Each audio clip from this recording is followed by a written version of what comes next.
ഈ ചിത്രം നോക്കൂ. ഇവിടെ ആ പെൺകുട്ടി ചോദിക്കുന്നു, this coconut tree is very tall. Is there any way to find its height? ആ തെങ്ങിന്റെ ഉയരം കണ്ടെത്താൻ എന്തെങ്കിലും മാർഗമുണ്ടോ? Then the boy says, I can, provided the time taken by the coconut to reach the ground is given. ഒരു തേങ്ങ താഴേക്ക് വീഴുകയാണെങ്കിൽ ആ താഴെ എത്താൻ എടുക്കുന്ന സമയം കിട്ടിയാൽ ആ തെങ്ങിന്റെ ഉയരം കണക്കാക്കാമെന്ന് ആൺകുട്ടി പറയുന്നു. So how can he do that? ആ ആൺകുട്ടിക്ക് ഇത് എങ്ങനെ ചെയ്യാൻ സാധിക്കും? ഇവിടെ ഒരു ടേബിൾ തന്നിട്ടുണ്ട്. ആ ടേബിൾ പറയുന്ന കാര്യം ഇതാണ്, time and velocity.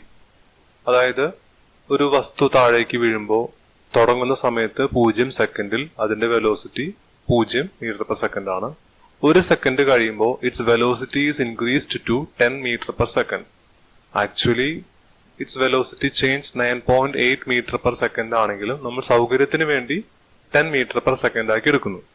In second it is increased to 20 meter per second, and in third second it is again increased to 30 meter per second, and in fourth second it is again increased to 40 meter per second. അങ്ങനെയാണെങ്കിൽ ഈ തന്നിരിക്കുന്നതിൽ നിന്ന് ഈ table ഒന്ന് complete ചെയ്യൂ. Table complete ചെയ്യുമ്പോൾ നമുക്ക് കിട്ടും time second 0, velocity 0. 1 second ആകുമ്പോൾ velocity 10 metre per second, 2 second ആകുമ്പോൾ velocity 20 metre per second, 3 second ആകുമ്പോൾ velocity 30 metre per second, 4 second ആകുമ്പോൾ വെലോസിറ്റി 40 മീറ്റർ പെർ സെക്കൻഡ്. ഇതാണ് ഡാറ്റയെങ്കിൽ can you find out the acceleration of the stone in 4 second? 4 second കൊണ്ട് ഒരു വസ്തുവിനുണ്ടാവുന്ന acceleration കണക്കാക്കാൻ പറ്റുമോ?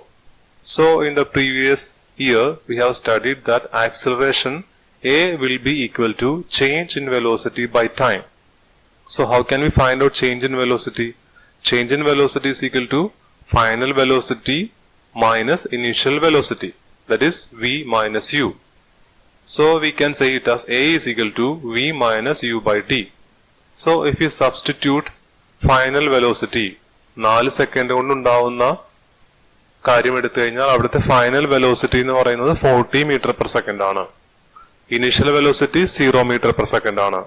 So we can say it as A is equal to 40 minus 0 divided by time 4 second ആണ്, that is 4. So we will get 40 by 4 is equal to 10 meter per second square.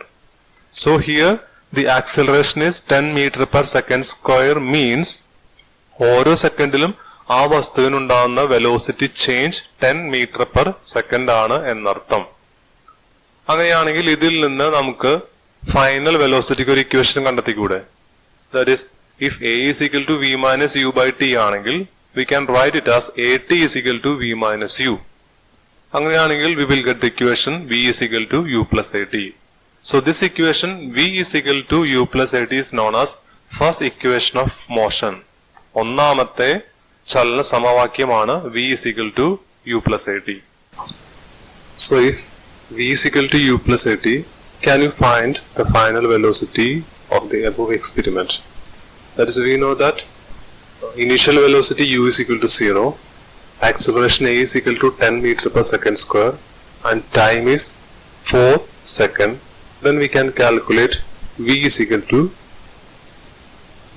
u plus at is equal to 0 plus 10 into 4, that's equal to 40 meter per second.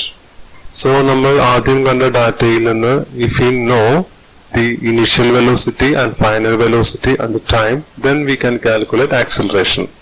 Similarly, if we know initial velocity, acceleration and time, we can find the final velocity.